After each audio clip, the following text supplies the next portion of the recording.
oli ku Bokati TV. Leero enkya ne luli Bokati TV. Bokati TV ate mpozi ku olunaku olwaleero nkwaniriza wala kula mpozi ngate otulaba wala kula mpozi ngate otugoberera leero munda bandowooza weekoledde twasobodde okubeera mpozi ngate tukolayo studio Bokati studio ya audio ekola obulango gattako n'omuziki makulisaayo mwenna abadde mu weekend ebadde empanvu bwetyo abadde mbikujjuko by'ennaku enkulu kati ndowooza omwaka omupya gwakukola abadde mu biri ebikadde abadde mu biruwa abantu bagamba nti kakati esaawa musobole okubeera mpozi nga ate mudda ku mirimu gyammwe mutandike okubeera nga mugikakkalabya as usual. Mwaka mupya ebisuubizo bipya bazita resolutions tumanyi resolution tumanyiza sa computer ebiruubirwa byalina okukola omwaka guno bipya oba okyali ku biri ebikadde kyonna kye kiri ebeera ng'okikola okituukirize. Omukyala ku Rusuumu ekisuubizo kye kisoose yakimaze. Lunaku lwaleero tugenda kwogera mpozi ku mukyala ku Rusuumu yatandika omwaka guno olwatha omwaka oguwedde yagutandika ate n'aguggala ate ne guno n'aguyingirako ennaku nga yakyatraininga up to now ku Rusuumu Muzaata yakyatraininga. Omwaka oguwedde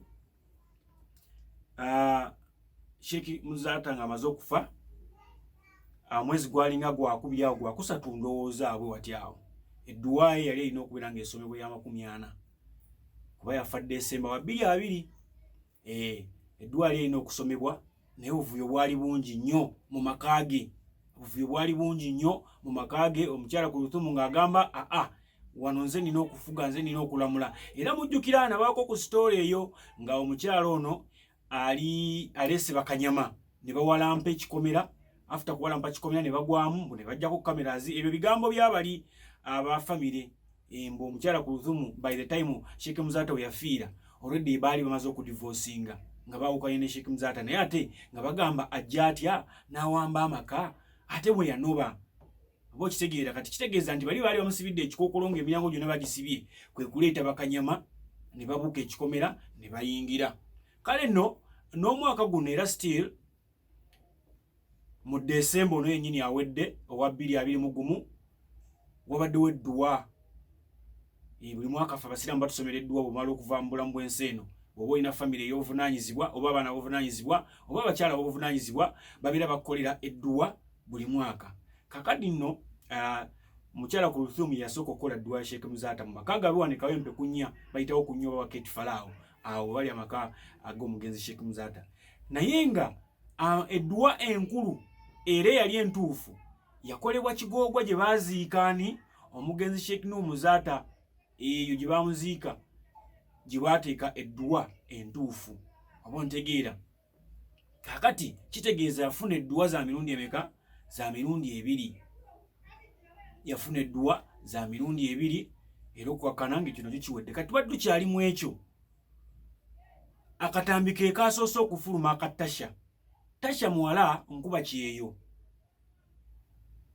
ali South Africa akola akatambi ng'agamba abadde boyfriend we gwe bamanyi nga Akram yamubbyeko ssente obukadde 2 n'agenda ne ku muganda we n'amuggyako obukadde obulala 8 ng'amugambye bw'agenda zimuddiza mu muganda wa Tasha n'amuggyako naye obukadde 8 then after n'agenda n'awasaamu omukazi.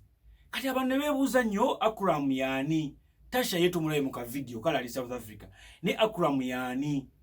Tugenze okukiraba nga Akram ate ye mwami omukyala ku Rusuumu abadde mukyala w'omugenzi Sheikh Muzaata bwe bapepeya era mwalabye bu video bwatambudde bungi nnyo ku social media nga balaga ku Rusuumu ng'ali ku mawuledi kwodi Kampala ng'ali ne Akram abamawulire nga babeetoolodde okukamala kwegamba buli kimu nga mutuufu olabira ddala ku Rusuumu ya trendinga.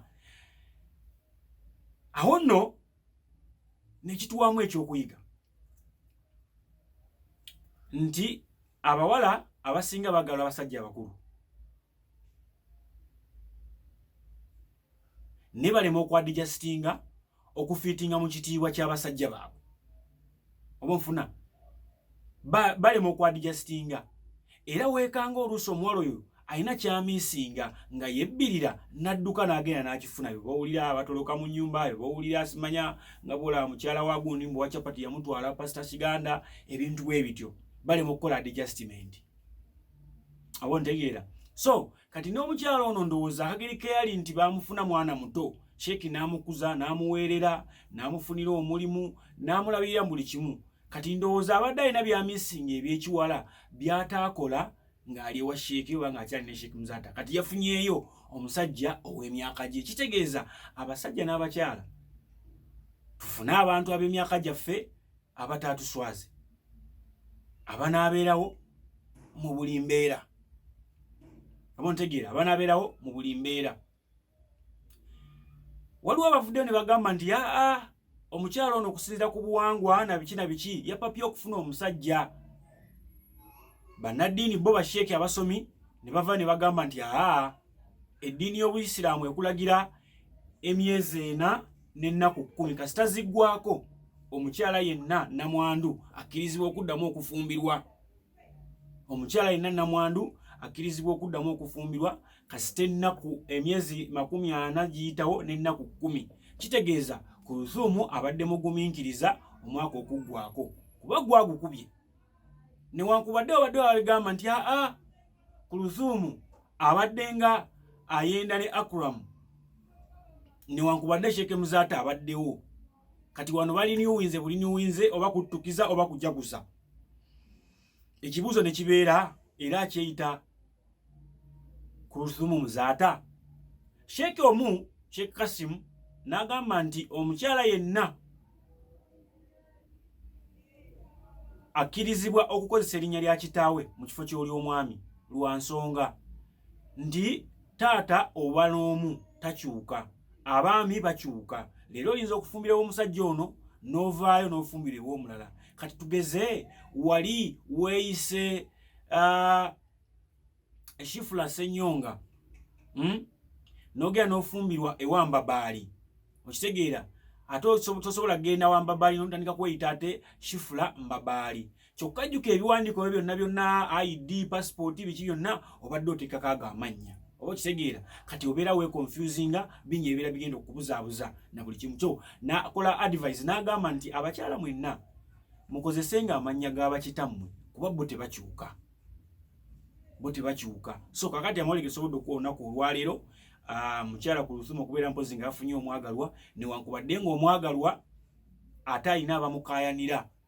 Ne wabeerawo abakinaawuza ne bagamba mukyala Kulusuumu yalidde awaadi ey'okubba omusajja oba okubba abasajja. Kubanga ate era waliwo n'omusajja eyavuddeyo omulala nga naye akaayana nti ye bba wa Kulusuumu era naye Sheikh ng'agamba naye ye bba waani wa Kulusuumu. Kati ga mukyala ali awo yakimyula alabannange naye ng'ate bwe banadda ku gundi ate kati Susan Makula ye bamwogerako ki awaadi gyatutte yaki yakukumbira ku kituuti. Balenewe getusobodde okuwa olunaku olwaleero mbakulisaayo. Allah yebale kwera mpozi nga tuyisa fenna alhamdulillah atuyisiza mu mwaka guli omukadde n'atuyingiza guno omupya. Naye ekibuuzo nti byokoledde mu mwaka omukadde bisanyusa Allah era guno omupya n'oguyitamu ng'okola ebyokka ebisanyusa Allah. Kale no bagita Bokat Studios eno kati n'omuziki tugukola gwali oyagala okubeera mpozi ng'ate okuba omuziki ennamba kwerioko ku screen noti 75468735 ojje tukole enguliko ogiwulire. Mubeere bulungi, mweraba.